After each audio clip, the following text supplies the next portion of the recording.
Vamos orar.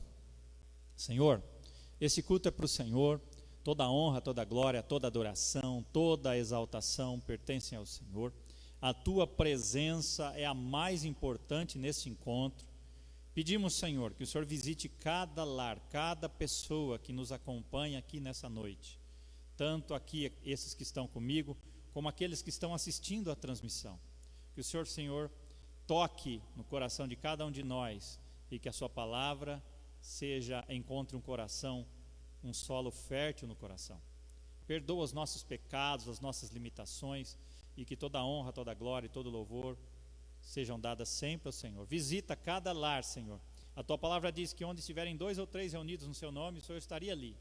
E eu creio, Senhor, que o Senhor está no meio de cada um desses que nos assiste, porque eles convidaram o Senhor para estar presente.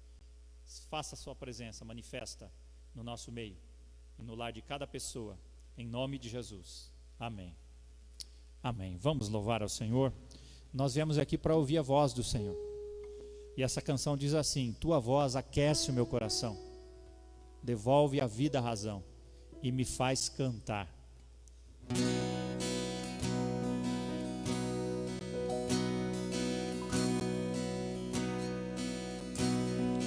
Eu vim aqui pra te encontrar, pra te ouvir, pra me render mais uma vez. Não temerei, não vou fugir, vou aceitar o Teu querer, eis-me aqui.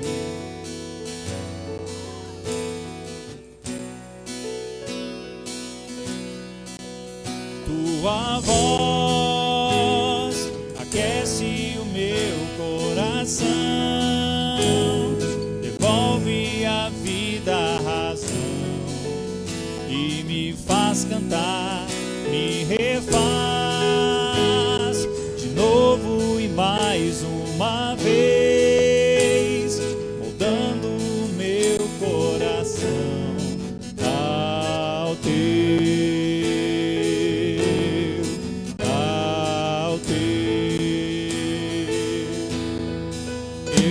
Abro mão de o que é melhor, vem governar meu coração. És o meu Deus, o meu Senhor, dono de mim, e mais ninguém me ama assim.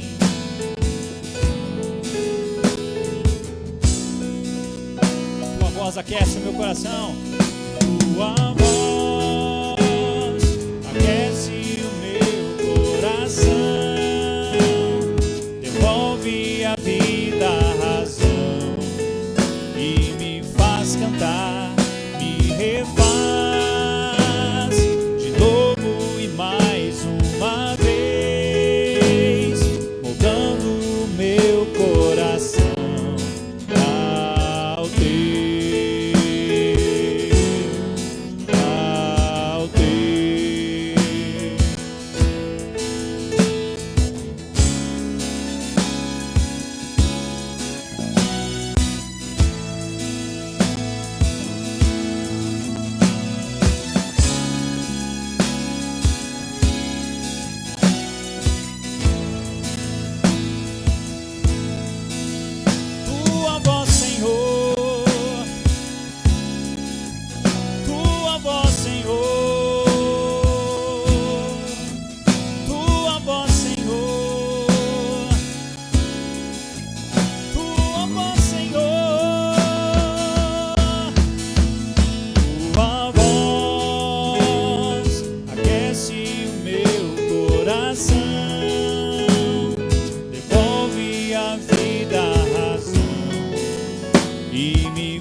tua voz é que a gente quer ouvir, Senhor.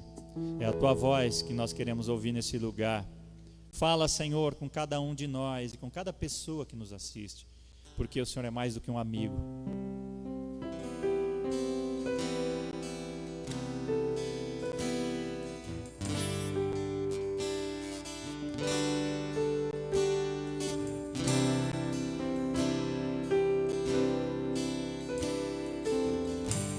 Falta amigos, meu querido. Jesus é mais do que um amigo. Eu não sei como você está agora, você que me assiste. Talvez se sentindo sozinho. Jesus é mais do que um amigo. Entregue a sua vida a Ele. No silêncio do meu ser, quando eu busco, eu ouço a tua voz,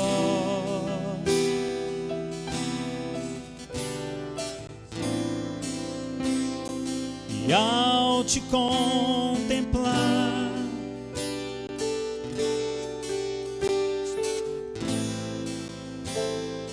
posso descrever tudo que és pra mim.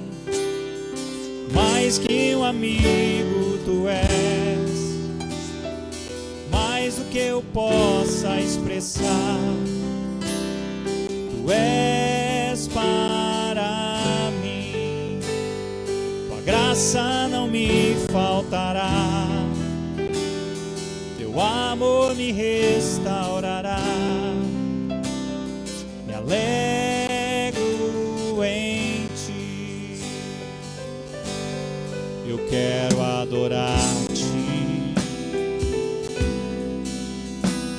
meu Rei,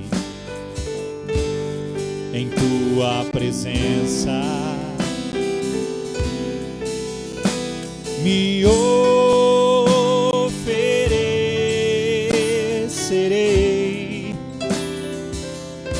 ao te contemplar, Senhor, ao te contemplar, não posso descrever, Senhor, não posso descrever tudo que és pra mim. Mais que um amigo tu és, mais do que eu possa expressar. Tu és para mim, tua graça não me faltará, teu amor me restaurará. Me alegro em ti, me alegro em ti, me alegro em ti, me alegro em ti, só em ti, só em ti. Mais que um amigo tu és, mais do que eu possa expressar. Tu és para mim, tua graça me restaurará, teu amor me renovará. Me alegro em ti.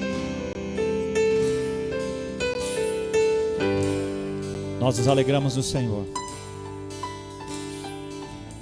Nossa suficiência está em Jesus. Tu és mais que um amigo, Senhor. Visita essa pessoa que nos assiste, que agora está se sentindo só. Que ela sinta a presença do Senhor Jesus do seu lado, a companhia desse grande amigo, do melhor amigo, mais que um amigo.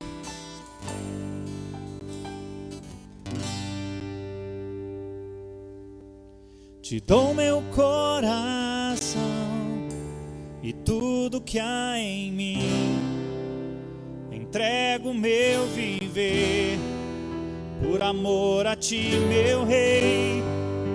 Meus sonhos rendo a ti e meus direitos dou. Orgulho vou trocar pela vida do Senhor. E eu entrego tudo a ti, tudo a ti. E eu entrego tudo a ti, tudo a ti.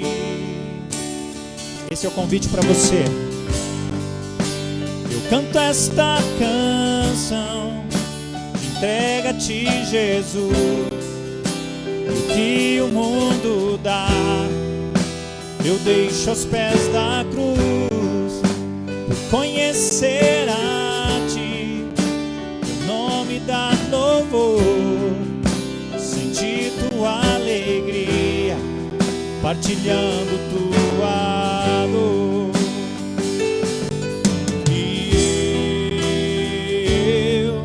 Entrego tudo a ti, tudo a ti.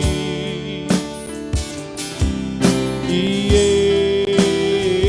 eu entrego tudo a ti, tudo a ti.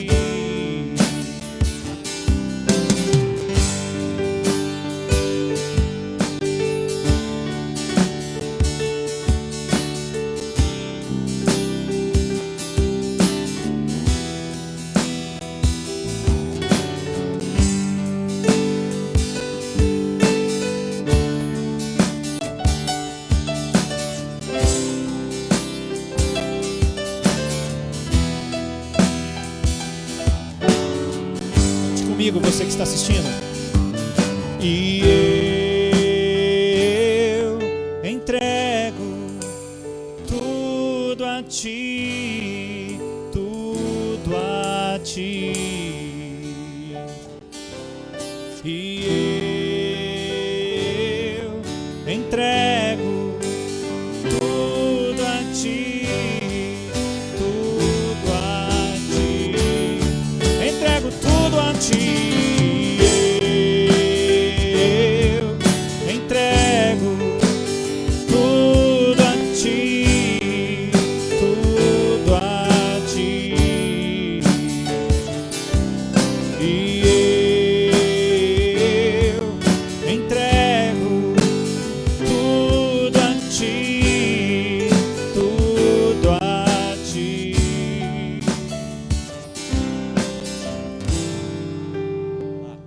O tema de hoje é o tema satisfação. Satisfação. É um termo pouco usado ultimamente, porque as pessoas vivem, ou nós vivemos uma sociedade extremamente insatisfeita, que reclama de tudo, nada está bom.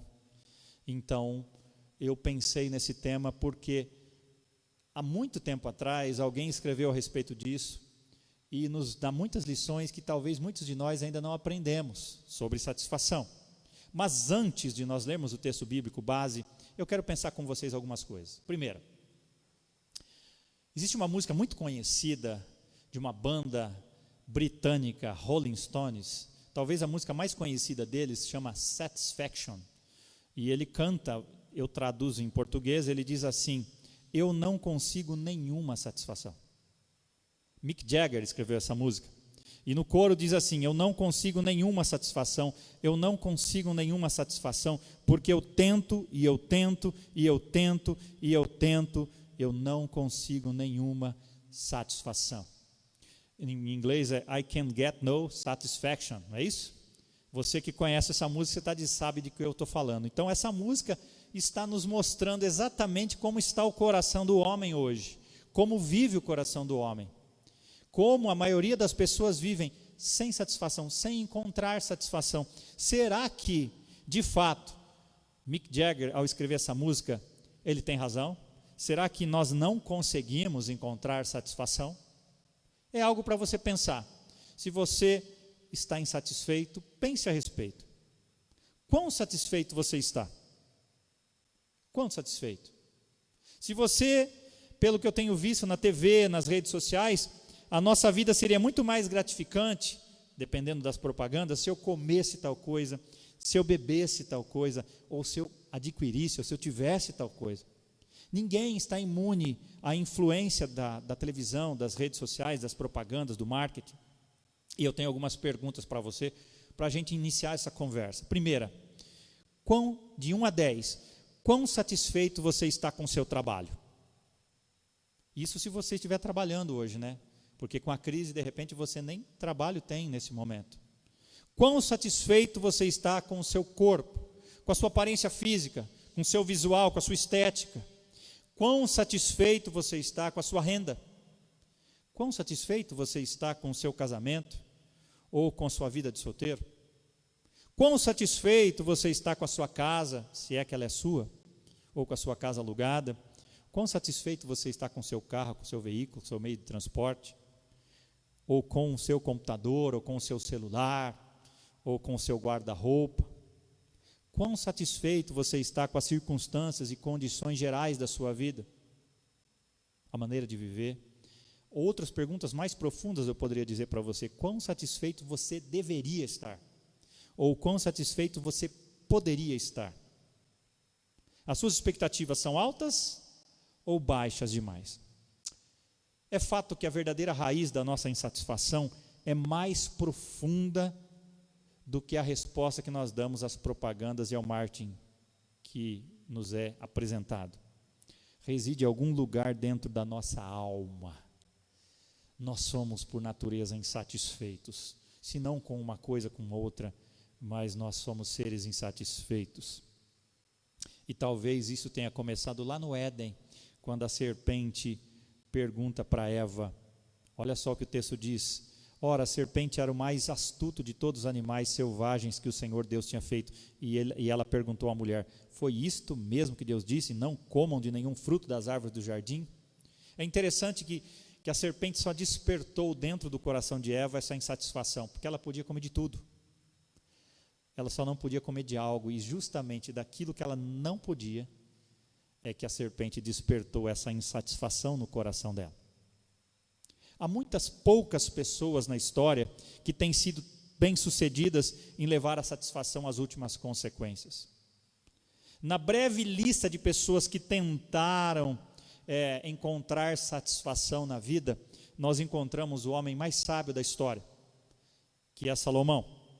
Ele era filho do rei Davi, ele era rei de Israel, reinou em Israel durante 40 anos, foram os 40 anos mais prósperos do reino de Israel, e a história o enaltece como o homem mais sábio do mundo na época, e com certeza um dos mais ricos que houve na história da sua época, provavelmente o mais rico.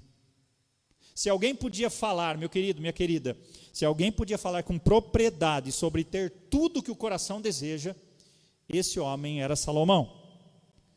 Com a fortuna que ele tinha ilimitada, esse rei se entrega a toda busca por satisfação. E ele registra essas descobertas das suas satisfações ou insatisfações num livro chamado Eclesiastes, que tem 12 capítulos, que está aí na sua Bíblia. E nesse texto de Eclesiastes, ele tem um confronto intelectual e aberto acerca do que importa e do que não importa. E é interessante, quando nós lemos o livro de Eclesiastes, nós vemos que ele é muito sincero, Salomão é muito sincero a respeito da vida, dos valores, e essas reflexões cruas e irreverentes de Salomão sobre a satisfação e sobre o verdadeiro sentido da vida, muitas vezes são chocantes, para mim e para você, e talvez para você também seja ofensiva, mas são sinceras. Salomão chega ao final da vida dele, refletindo sobre a sua vida, a forma como ele viveu, e ele fala, abrindo o seu coração para aquele que está o assistindo, ou que está lendo o seu texto, como alguém que fala a respeito do que ele viveu. Ele registra o que nos satisfará e o que não nos satisfará. Salomão, quando escreve Eclesiastes, ele não perde tempo em expressar suas opiniões existenciais. Vamos ver como ele começa esse texto. Eclesiastes capítulo 1, verso 2. Vamos ver como ele começa o texto que ele escreve, ou esse livro que ele escreve já no final da sua vida. Olha o que ele diz em Eclesiastes capítulo 1, verso 2. Que grande inutilidade, diz o mestre, que grande inutilidade, nada faz sentido. Que grande inutilidade, diz o mestre, que grande inutilidade, nada faz sentido. Na sua tela, você que está me assistindo, você vai ver em duas outras traduções, uma na tradução na linguagem de hoje, que vai ser mostrada agora, e numa outra tradução, na tradução A Mensagem. Você vai ver como esse rei começa esse texto refletindo sobre a sua vida. Que grande inutilidade, o tudo é vaidade, tudo é passageiro, que grande inutilidade, nada faz sentido. E se você olhar todo o texto de Eclesiastes, mas nós vamos nos ater principalmente nos 2 capítulos, você vai perceber que Salomão constrói um estudo de caso bastante convincente para sustentar sua visão de mundo depressiva. Um a um ele desvenda o valor temporal das coisas pelas quais ele buscou, ou com as quais, ou nas quais ele buscou prazer. E ele, nesses 2 capítulos, ele nos mostra 7 caminhos infalíveis de não encontrar satisfação. Ou como ele diz no texto, de correr atrás do vento. Talvez você esteja correndo atrás do vento, ou seja, correndo, buscando satisfação em coisas que não trazem satisfação. Vamos dar uma olhada o que Salomão tem a nos ensinar. Talvez você esteja procurando em caminhos que ele já procurou e disse que não encontra. Então quero que você acompanhe comigo. O primeiro caminho que Salomão diz no texto é que a saúde física e a longevidade, ou seja, a vida longa, não trazem satisfação. Viver muito e ter saúde não traz satisfação por si só. A boa saúde física é um indicador de qualidade de vida. De fato, quem que não quer ter saúde? Quem que não quer viver bem? Poucos negaram que ser saudável é um dos prazeres da vida. Se você sempre desfrutou de boa saúde, pode não ter dedicado muita atenção ao seu bem-estar físico. No entanto, converse com pessoas que lidam com a sua saúde, que têm problemas de saúde, e você vai ver muitas coisas que elas são impedidas de fazer. Mas, e você vai entender porque muitos de nós presumimos, com lógica, que a saúde e a vida longa traz satisfação para a vida. Mas Salomão, ele vai direto ao ponto, lá no verso 4 e o verso 11 do capítulo 1, ele diz claramente, olha o que o texto diz: gerações vêm, gerações vão, mas a terra permanece para sempre. Ninguém se lembra do que viveram na antiguidade, e aqueles que ainda virão, tão poucos serão lembrados pelo que vierem depois deles. Salomão olha para a vida, que é passageira, olha para as velhas montanhas onde ele vivia, para os vales, para as rochas, para os rios que os rodeiam, e resume da seguinte forma, trazendo para nós: por que você acha que a sua vida é tão importante e cheia de propósito, se você dura, sei lá, 90, 80, 90, 100 anos no máximo? O mundo existe há muito mais tempo do que você, e continuará muito tempo depois de você morrer. E tenha você desfrutado de uma grande e fantástica vida inteira, ou lutado com problemas físicos durante décadas, o fim é o mesmo. Você vai morrer, e o mundo vai seguir em frente. Salomão abre o jogo, dizendo: a sua satisfação não está em ter saúde, e não está em viver muito. É preciso manter uma perspectiva realista da vida. Um dia eu e você vamos sair da cena, e o mundo vai continuar. O mundo vai continuar. Eu estive pensando esses dias, Marcos, em casa ali nós temos um gramado na frente de casa, e às vezes eu faço a grama, né? Passo maquininha lá para podar a grama, ou então vou no final, no quintal e vou capinar o quintal. E eu olho para aquilo e falo assim: um dia, tudo isso vai ficar aqui, esse jardim vai ficar aqui, e outra pessoa vai fazer e aparar essa grama. O meu gramado vai sobreviver a mim. Na próxima vez em que você for lidar com isso, lembre-se de que você é apenas um criado temporário, que vai cuidar temporariamente de algumas coisas aqui. Um dia alguém vai te substituir. Ele vai ser o dono do seu gramado, da sua casa, do seu pedaço de terra. A grama vai continuar crescendo e alguém que não você vai cortá-la, até que esse alguém também será retirado da história e outro vai cortar a grama. Esses dias atrás eu estava olhando também um banco no fundo de casa, feito de madeira, de demolição. Eu olhando para ele, eu pensei, esse banco vai durar mais do que eu. Espero que os filhos não briguem por causa dele depois. Mas a vida passa. Aí você pensa, será que tem satisfação viver uma vida longa e com saúde? É importante, mas ela não é a base da sua satisfação. Morremos e o mundo permanece. Segue. A vida segue. Depender da nossa esperança de viver muito, de longevidade, não é a chave para uma vida satisfeita, você que me assiste. Não é a chave para viver uma vida de satisfação, depender da sua esperança de viver muito. Salomão deixa muito claro, tudo vai passar, a vida passa. Não tem como encontrar satisfação em longevidade e saúde física. É importante, mas não é fundamental, não é a base da sua satisfação. E Salomão vai adiante. Salomão dá uma segunda lição para nós. Ele diz que também a educação não traz satisfação. Salomão era famoso, meu querido, minha querida, por sua sabedoria. Ninguém sabia mais do que ele no mundo do século 10 a.C., aliás. Não por acaso, Salomão era determinado em buscar conhecimento. Para muitos como Salomão, a educação parece um caminho lógico para ter uma vida de satisfação. Mas será que vale a pena, de fato? Não estou dizendo para você não estudar, mas o que eu estou dizendo é que a busca pelo conhecimento não traz satisfação pela educação. Ela em si mesma não traz satisfação. Veja o que Salomão disse. Salomão foi o homem mais sábio. Ele falou de vários temas e vários assuntos, ele dominava várias áreas.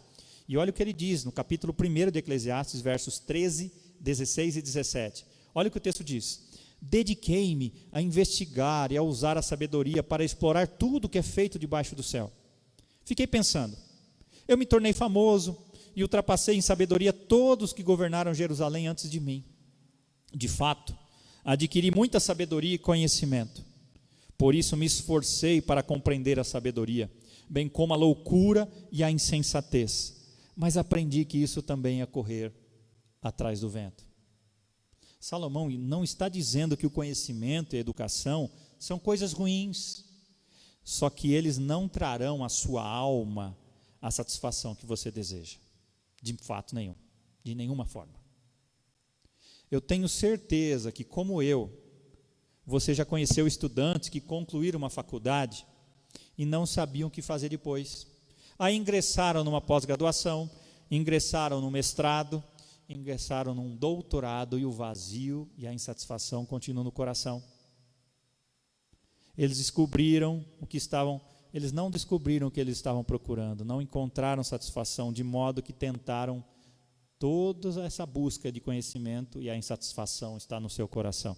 Continuam insatisfeitos. Algumas pessoas, ao que parece, vivem uma busca sem fim por mais conhecimento, mais diploma, mais dissertações, mais credenciais, mais títulos antes do nome. E se isso de certa forma descreve as suas opções, meu querido que me assiste, se você busca satisfação nisto, Salomão pode poupar algum dinheiro seu e o seu tempo, algumas mensalidades, algumas despesas que você está tendo. Ele foi tão longe na estrada de adquirir conhecimento quanto um ser humano da sua época podia ir. E aqui está a conclusão que ele dá, Eclesiastes 1:18. Pois quanto maior a sabedoria, maior o sofrimento. E quanto maior o conhecimento, maior o desgosto. O conhecimento como objetivo máximo não vale a pena. No fim da estrada, você não encontrará o que você procura. A aquisição interminável de conhecimento não vai preencher o vazio da sua vida. Não faz a menor diferença, querido. Quantos diplomas você coleciona ou quantas conquistas acadêmicas você acumula, o vazio vai continuar dentro de você. O conhecimento não foi feito para preencher esse vazio. Ele pode te ajudar a aprender muita coisa, mas não vai preencher o seu vazio. Algumas das pessoas mais cínicas e miseráveis do mundo ensinam que mais um ciclo de pesquisa, mais um artigo publicado, mais um título de doutorado, mais um livro escrito, darão a ela satisfação. E essas pessoas nunca souberam e nunca deram atenção ao que Salomão aprendeu há milhares de anos atrás, que a educação e o conhecimento são meios para um fim, não um fim para o meio. E quando essa pessoa que busca satisfação nisso, chega ao fim da busca, esforçando-se por mais conhecimento, por mais educação, ao mesmo tempo que ao longo do caminho sacrifica o que é mais importante, descobre que isso não salva ninguém. Resta a essas pessoas a dor e o pesar por todos os anos desperdiçados na busca do tipo errado de coisas às custas do que realmente importava. A grande recompensa visada nunca se concretizou. Salomão nos diz isso. Mas Salomão vai adiante. Ele diz também que o prazer não traz satisfação. E é interessante o tom extremamente pessimista de Salomão, no capítulo 1 de Eclesiastes, que aclara consideravelmente depois, no capítulo 2, quando ele muda o foco da sua busca. Ele abre os olhos dos leitores num mergulho, num tanque de hedonismo. Se você não sabe o que é hedonismo nós vemos na sociedade hedonista, que cada um pensa no seu próprio prazer, independente dos outros. E Salomão cai nesse tanque de hedonismo, pensando numa boa garrafa ou num barril de vinho, e que o deixará mais leve, lhe trará felicidade, e ele se engaja nessa busca desenfreada por prazer. Uma festa do pessoal da faculdade, talvez você faça faculdade, sem hora para acabar, talvez a reunião com os amigos, que venham os bons tempos, regados a álcool, e Salomão conclui em Eclesiastes capítulo 2, verso 2 e 3, conclui que o rir é loucura, e a alegria de nada vale. Decidi entregar-me ao vinho e à extravagância. Aí eu faço uma pergunta para você. Quanto vinho é necessário para preencher o vazio do seu coração? Já vou te dar a resposta. Não há vinho suficiente na terra para isso. Não existe bebida, droga, álcool. Não há nada que possa preencher esse vazio. Os programas de recuperação estão cheios de pessoas que tentaram fazer isso ao velho estilo universitário, como a gente ouve, e agora estão em busca de caminhos mais eficazes para preencher o vazio. Já tentaram. Por que você vai andar por um caminho que muitos já andaram e viram que não deram certo? Eles aprenderam da maneira mais dura que o vinho, as drogas, o sexo, o jogo, ou qualquer outra coisa que conduza a uma vida, as pessoas usem para se anestesiar da vida que elas vivem, não conduz à satisfação. Tudo isso no fim, como Salomão disse, deixa as pessoas com a sensação de terem corrido atrás do vento, terem perdido tempo. Salomão vai mais adiante, e ele diz também que trabalho e realizações não trazem satisfação, não trazem. Pastor, mas não preciso trabalhar? Você precisa trabalhar. Salomão está dizendo que isso não traz satisfação plena no seu coração, nem realizações, nem trabalho. O termo em inglês workaholic, quer dizer viciado em trabalho, já deve ser familiar para muitos de vocês. Eu conheço pessoas que são viciadas em trabalho. Elas trocaram as bebidas alcoólicas, as drogas, pelo vício pelo trabalho. Elas que buscam o trabalho da mesma forma como o alcoólatra busca uma bebida alcoólica. Elas não conseguem ficar sem trabalhar. Eu conheço uma pessoa que diz assim que ela não consegue ficar 2 dias, Márcio, 2 dias de férias. Ela não vê a hora de voltar a trabalhar. O objetivo do viciado em trabalho não é o próximo barato químico, é a aquisição, é a realização, é chegar no topo da vida. E Salomão desce essa ladeira também. Eclesiastes capítulo 2, verso 4 a 6, mostra essa busca no trabalho e nas realizações. Olha o que ele diz: lancei-me a grandes projetos, construí casas, plantei vinhas para mim, Fiz jardins e pomares, e neles plantei todo tipo de árvore frutífera. Construí também reservatórios para irrigar os meus bosques verdejantes. Salomão foi à busca disto, trabalho, realizações. Salomão não apenas construiu uma boa casa para ele construiu várias casas, palácios. Eram verdadeiros palácios com vinhas, jardins, pomares, lagos. Talvez para você seja um paraíso tudo isso que ele falou. Eu conheço pessoas cuja obsessão pela carreira profissional tem produzido esse tipo de riqueza. Pessoas extremamente ricas. Algumas conseguem administrar com equilíbrio o trabalho e a vida, de modo que a família não sofra.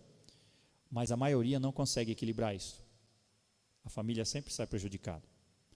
Quantos filhos, você que me assiste hoje, quantos filhos trocariam todas as férias exóticas e bens e presentes sofisticados pela presença dos pais aos seus lados? Esses pais não mais poderão recuperar os anos que perderam enquanto seus filhos cresceram. São anos que ficaram para trás. Os filhos estão adultos, cresceram com traumas, com a distância dos pais. Os filhos, você que tem filhos pequenos, eles não querem presentes dos pais, eles querem pais presentes. Eles querem o pai do lado deles. Não corra atrás do vento, gastando todo o seu tempo e saúde no seu trabalho. O trabalho vai ficar aí, outro vai substituir você. E se você for um pai ou uma mãe que fica muito tempo em casa, não gaste o dia todo se dedicando especificamente ou totalmente, exclusivamente no trabalho de casa. A obsessão pela sua carreira, mesmo que seja na sua casa, é correr atrás do vento, meu querido. Em vez disso, busque conexão autêntica com aqueles que você ama, as pessoas com quem você convive. Invista tempo nos relacionamentos que mais importam.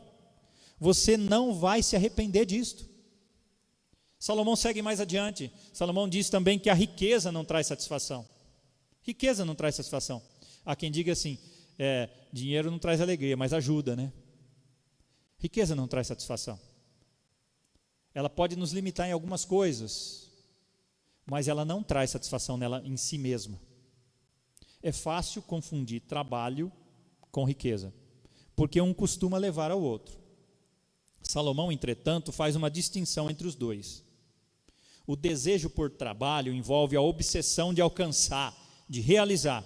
O desejo por riqueza envolve o desejo por posses, por lucro material. E veja que conclusão Salomão chega. Eclesiastes 2, 7 e 8 diz assim: comprei escravos e escravas, e tive escravos que nasceram em minha casa. Além disso, tive também mais bois e ovelhas do que todos que viveram antes de mim em Jerusalém. Ajuntei para mim prata e ouro, tesouros de reis e de províncias. Eu não sei se você sabe, mas na época de Salomão, um dos indicativos de riqueza era o número de escravos. Era símbolo de status, quanto mais escravos se tinha. Salomão equipava todas as suas casas, palácios, com bastante gente. A sua obsessão em obter bens, suas muitas casas, levava a outras aquisições para manter os bens, para cuidar dos bens. Ele prendeu o dragão, agora ele tinha que alimentar o dragão. Tinha muitas posses, precisava de muita gente para cuidar. Outro sinal de riqueza na época era ter muitos animais. E o texto diz que se os campos da propriedade ou as propriedades, no caso de Salomão, estivessem cheios de gado e ovelhas, os seus vizinhos sabiam que ele era rico. Salomão reconhecidamente queria mostrar a todo mundo o quanto rico ele era. Por isso ele acumulava rebanhos e manadas incontáveis nas suas colinas e pastos. Claro que em seguida ele precisava de mais gente para cuidar de tudo isso. Mas nada mostrava mais riqueza do que o dinheiro nu e cru. E na época de Salomão isso era sinônimo de ouro, prata e tesouros de reis e províncias, que está lendo no texto aí. O comércio internacional compunha grande parte dos negócios de Salomão e, portanto, a riqueza que ele acumulou incluía tesouros de países estrangeiros. Eu li um texto da época de Salomão que prata não valia nada. Tanta prata que tinha. E ouro, a gente canta uma canção, Ouro de Ofir, que era uma região que tinha muito ouro. um ouro valioso, puro. E Salomão, as coisas que ele fazia no seu palácio, no templo, era tudo de ouro. Outro sinal de riqueza de Salomão, olha só, não sei se você tem algum desses sinais. Outro sinal de riqueza de Salomão eram as artes. Esses dias atrás encontraram uma casa de alguém no Rio Grande do Sul, se não me falha a memória, de um secretário de saúde do governo lá de um estado do Nordeste, que mora no Rio Grande do Sul, cheio de obras de arte. Obras de arte indicam riqueza. As artes foram outro indicador de riqueza na época de Salomão, e hoje também. Mas só os ricos tinham condições de gastar com tais luxos na antiguidade. Você tem algum quadro valioso na sua casa? Pense aí.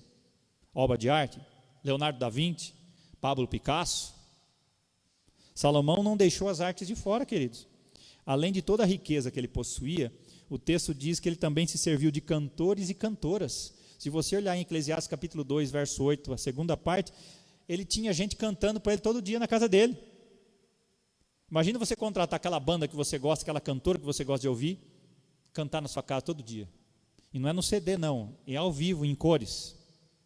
Salomão era muito compulsivo, focado, supondo que a riqueza encheria aquele vazio da vida dele, e ele buscou de coração até se tornar o homem mais rico de toda a época. No entanto, ele estava vazio por dentro. Eu li uma parte de uma entrevista de Bill Gates, que Bill Gates, na época em que ele deu a entrevista, ele era o homem mais rico do mundo, e ele tinha uma fortuna avaliada entre 55 e 60 bilhões de dólares. Multiplica isso por 5, você vai ver em quantos seriam em reais. Uma quantia incrível de dinheiro. E ele deu uma entrevista para um pastor, ele e a esposa dele na época, estavam por fundar uma fundação chamada Fundação Bill and Melinda Gates, uma fundação de caridade que hoje investe bilhões de pessoas, em bilhões de seus lucros em tratamento médico em regiões de países em desenvolvimento. E na ocasião, o pastor perguntou para ele: quer dizer que você está passando da construção de riqueza para a distribuição de riqueza? Por que essa mudança? E Bill Gates olha para aquele pastor e diz: certo dia eu acordei e me perguntei, para que tudo isso? Eu posso ganhar mais $1 bilhão, 5, 10 bilhões, para quê? Quantos bilhões serão suficientes? De repente, ele e a esposa dele resolveram mudar de direção. E o bem que resultou dessa decisão está transformando literalmente o mundo. Tem uma série no Netflix que fala exatamente de como funciona, como ele lida com tudo isso. Pouquíssimas pessoas no planeta devem tomar decisões acerca de como gastar seus bilhões. Portanto, vamos trazer isso mais perto da gente. Talvez você pense da seguinte forma: se eu conseguir juntar 10 mil na minha conta, tá bom, estou satisfeito. Ou, talvez você pense, se eu atingir tal número com o meu negócio, então eu me sentirei satisfeito. Ou então você pode pensar, se eu conseguir me mudar para uma nova casa maior, ou se eu comprar aquele carro, aquele celular, eu vou estar satisfeito. Talvez parafraseando Salomão, que chegou a essa conclusão há quase 3.000 anos, vamos parafrasear o que ele disse. Abre aspas. Em determinado momento, você acorda e começa a experimentar a sensação que tem corrido atrás do vento. Não faz sentido. Não satisfaz. E eu conheci ao longo dos anos, meus irmãos, minhas irmãs, eu sou novo ainda, tenho meus 40 e poucos anos, mas eu conheci pessoas que acumularam uma riqueza assombrosa, e eu acho que em geral elas se enquadram em uma dessas categorias, duas. Aquelas que ainda correm atrás do vento, ou aquelas que pensam que só um pouco mais, que pensam que só um pouco de dinheiro, um pouco mais de poder vai trazer satisfação. E tem aquelas que enxergam que a própria riqueza como uma ferramenta para fazer o bem no mundo. Qual dessas dois tipos de pessoas está mais satisfeito? Com certeza a segunda. Quando ela se sente útil. A fé cristã não é contrário, meu irmão, minha irmã. A fé cristã não é contrário, por definição, contrário à aquisição de bens. Embora a gente não possa depositar nossa esperança na riqueza, Deus nos dá coisas boas e deseja que a gente desfrute delas. O apóstolo Paulo disse para Timóteo: que era jovem e talvez ainda precisasse lidar com a questão da satisfação. Olha o que ele diz para Timóteo: ordene que os que são ricos no presente mundo, que não sejam arrogantes, nem põem sua esperança na incerteza da riqueza, mas em Deus, que de tudo nos provê ricamente, para a nossa satisfação. Se você já estabeleceu um relacionamento com Deus, se seu vazio está cheio e você tem um grupo de amigos cujo vazio também está cheio, pode festejar junto com eles. A Bíblia nunca foi contrária à requisição de riqueza, mas a Bíblia é contrária a buscar satisfação nelas. Poucas coisas são mais prazerosas para mim do que jantar com amigos, comemorar com os amigos, participar de uma festa de aniversário, de uma confraternização da igreja. Só que o prazer que elas proporcionam passa.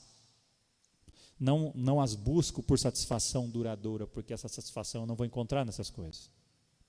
A Bíblia é de uma sinceridade brutal em relação ao que gera satisfação profunda, duradoura, ao coração e à alma. A busca e o desfrute das riquezas nunca trará a satisfação que você acha que vai trazer. Salomão vai mais adiante, já estamos terminando. Salomão também disse que o sexo não traz satisfação. O sexo não traz satisfação. O sexo é uma das formas mais comuns de busca fútil por satisfação, da qual eu ouço falar como pastor. Quem usa o sexo como meio de mitigar a dor da alma não está sozinho. Salomão experimentou esse caminho, querido. Veja o que ele diz. Eclesiastes 2:8, última parte, diz assim: servi-me também de um harém, as delícias dos homens. As escrituras registram que Salomão se serviu de 700 princesas e 300 concubinas. Você tem ideia? Ele era casado com 1000 mulheres. Confesso que como marido não é fácil fazer uma mulher feliz, você imagina Salomão. Eu não consigo nem imaginar como é fazer 1000 mulheres felizes. Para Salomão passar uma noite ao lado de cada mulher já custaria para ele 3 anos. Eram mulheres de todo mundo, de todas as culturas e de todas as religiões, e as escrituras registram uma coisa importante. 1 Reis 11:13, as suas mulheres o levaram a desviar-se dos caminhos do Senhor.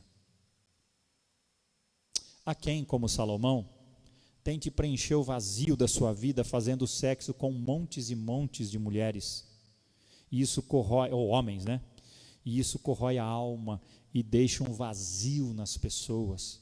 Como o grande teólogo que eu disse no início, Mick Jagger, que ele disse que ele não consegue encontrar satisfação. Percorrer esse caminho correndo atrás do vento não é exclusividade dos homens, queridas irmãs que nos assistem. As mulheres também buscam satisfação, ou pelo sexo, ou correndo atrás da pessoa certa. Elas sempre precisam estar em um relacionamento, ou acreditam que não tem valor. Acham que encontrar a tampa da panela, enfim, as fará felizes. E a vida não funciona assim. Ninguém pode fazer você feliz. Não há quantidade de sexo capaz de o deixar verdadeiramente satisfeito. Buscar a satisfação em outra pessoa é correr atrás do vento. E eu termino com a última conclusão de Salomão. Ele diz assim que a fama também não traz satisfação. Salomão resume a sua busca por satisfação com a frase, veja Eclesiastes 2:9, diz assim: tornei-me mais famoso e poderoso do que todos que viveram em Jerusalém antes de mim. Salomão tinha a melhor educação, as melhores casas, as melhores festas, as melhores mulheres, tinha música, tinha vinho, tinha bebidas. Pelos padrões do mundo, Salomão tinha tudo e todo mundo sabia disso. Ele era famoso. Pessoas de várias partes do mundo vinham falar com ele. A rainha de Sabá veio com perguntas difíceis para Salomão. Salomão respondeu todas elas com maestria e ela deixou com ele muitas riquezas e presentes. Se Salomão vivesse na nossa época, os paparazzi queriam tirar alguma foto dele. Nós vemos como os paparazzi, os fotógrafos de plantão querem tirar fotos da família real britânica. Você imagine Salomão. Na nossa cultura saturada pela mídia, É fácil pensar, querido, querida, que a fama ou popularidade traz satisfação. No entanto, um rápido exame nos noticiários, você vai perceber que isso não é verdade.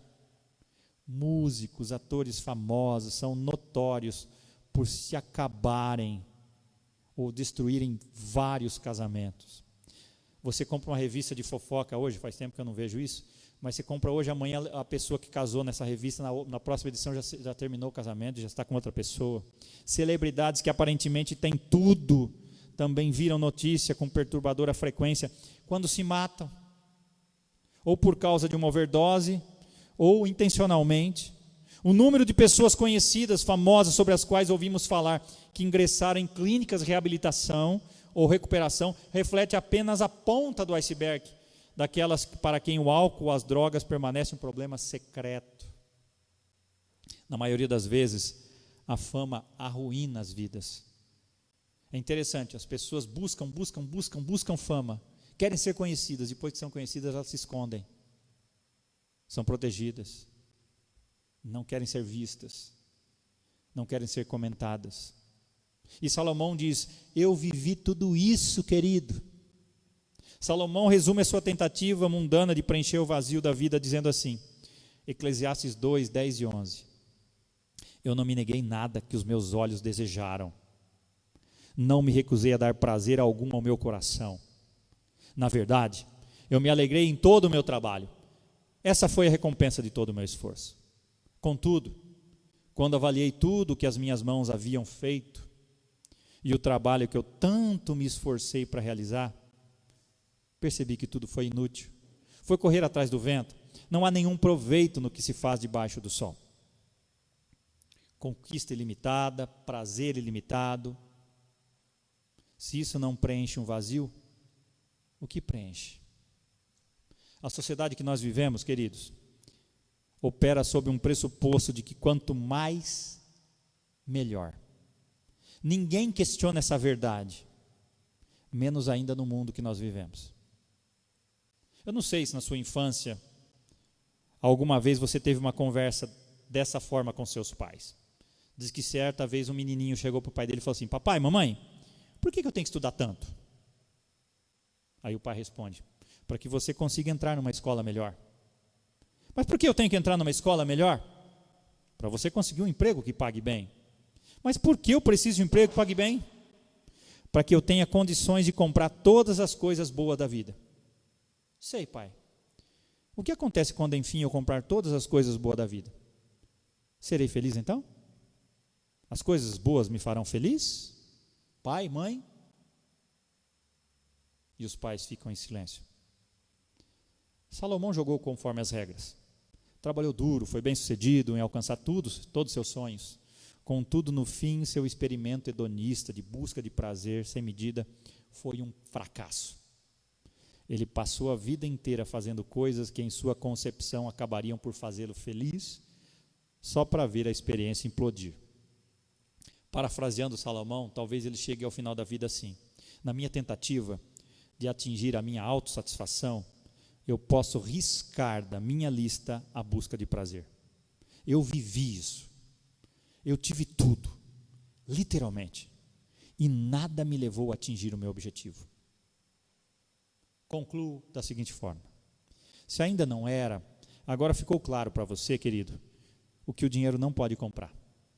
Ficou claro também o que não funciona para preencher o seu vazio. Contudo, talvez ainda você não saiba o que vai fazer ou preencher esse vazio. Talvez você esteja desiludido com a perspectiva de trabalhar o resto da vida só para ter mais coisas. Essa é a sua oportunidade para compreender quem de fato é Deus. Como pode ser um relacionamento com Deus e qual é o propósito Ele pode dar para a sua vida. Coisas das quais todos estão à procura. Não passe a vida percorrendo caminhos que você já sabe que te deixaram insatisfeito. Aprenda com os sábios, né?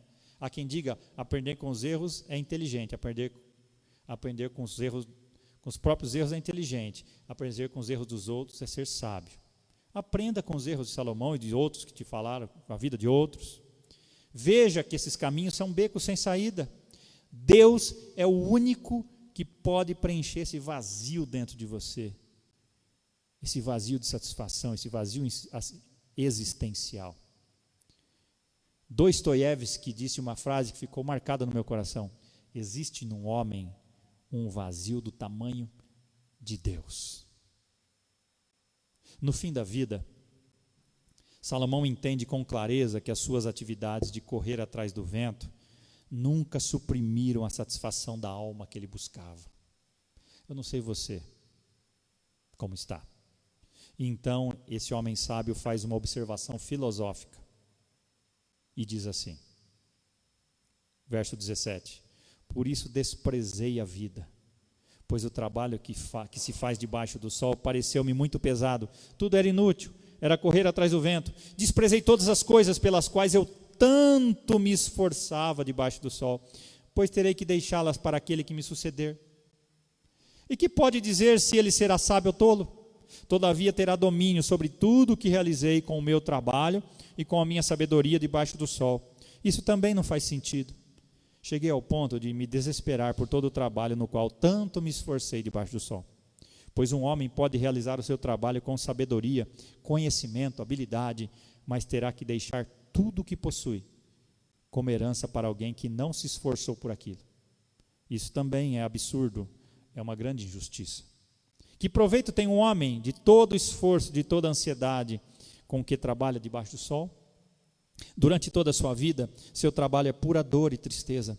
Mesmo à noite, a sua mente não descansa. Isso também é um absurdo. Você já passou noite sem sono por causa do seu trabalho? Das suas dedicações em busca de satisfação? Salomão desprezou a vida, querido.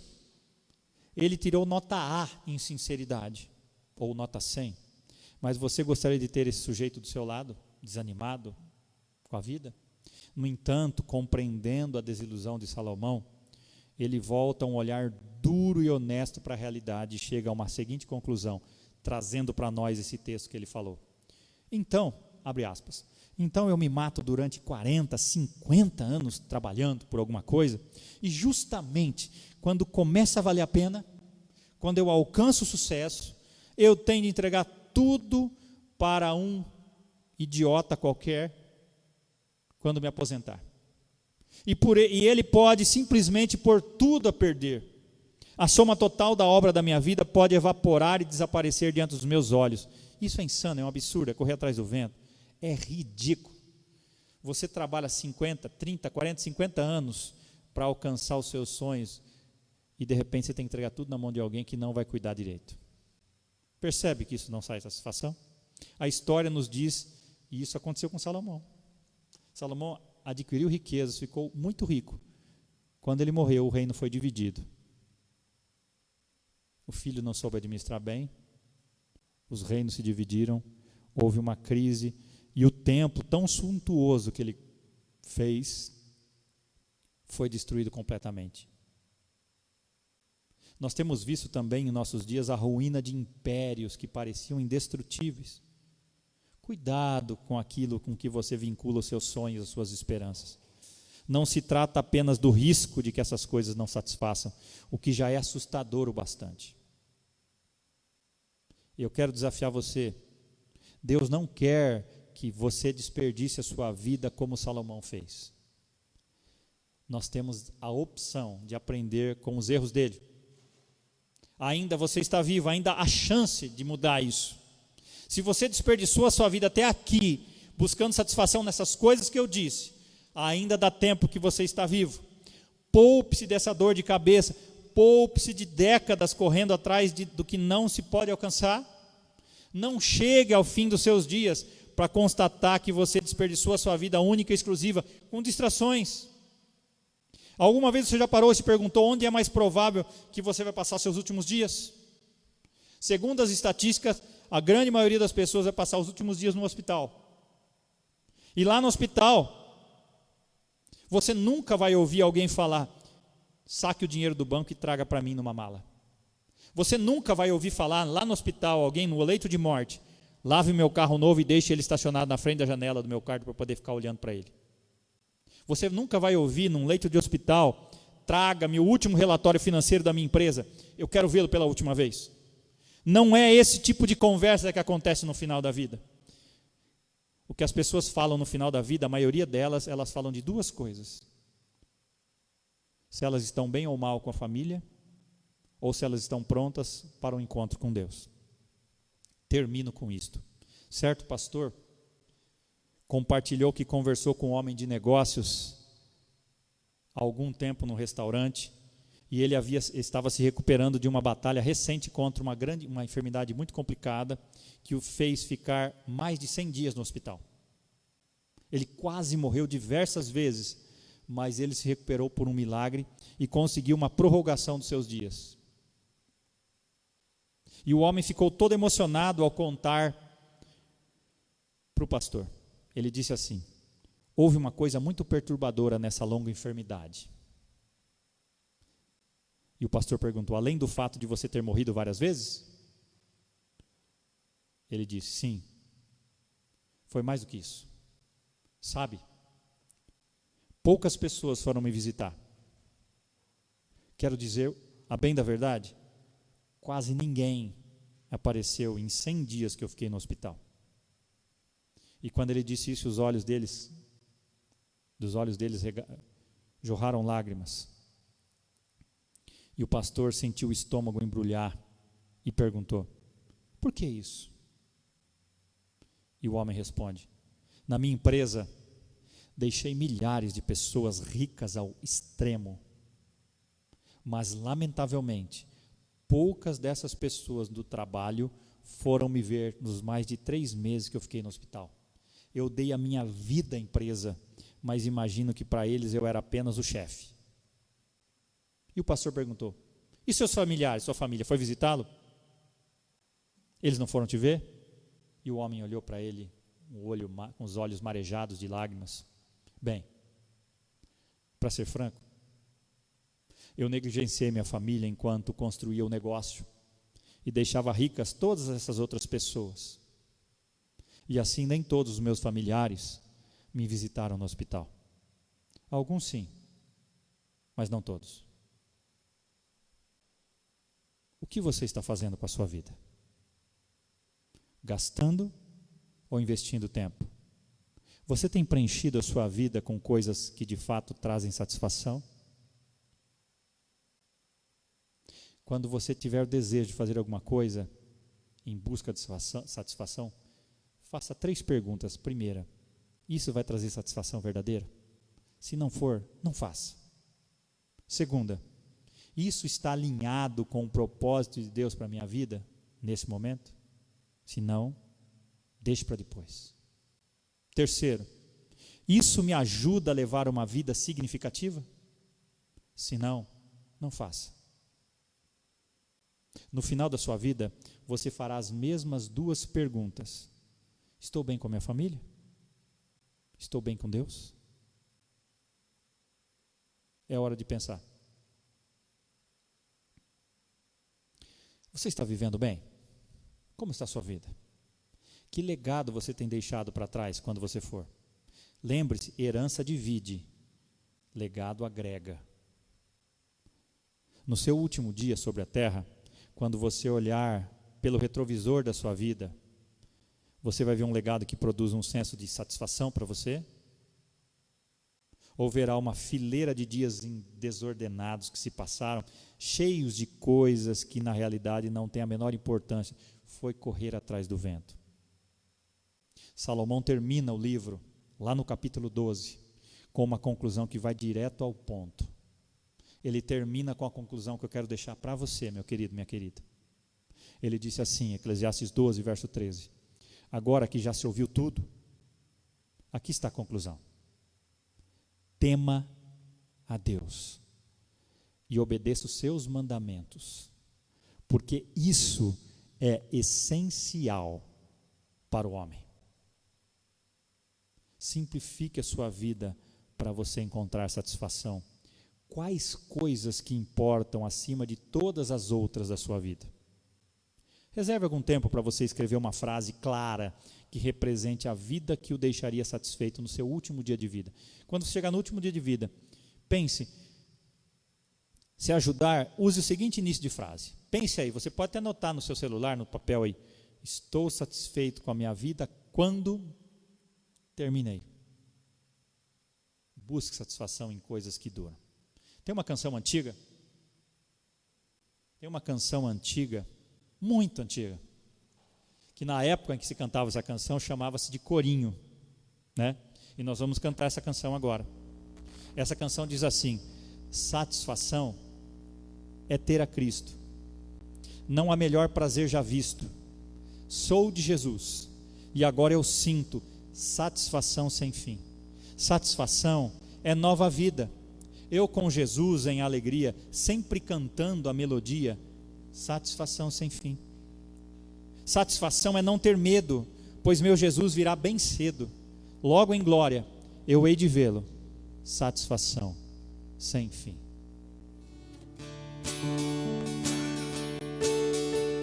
Satisfação é ter a Cristo, não há melhor prazer já visto. Sou de Jesus e agora eu sinto satisfação sem fim. Satisfação é nova vida, eu com Jesus em alegria, sempre cantando a melodia, satisfação sem fim. Sim, paz real, sim, gozo na aflição.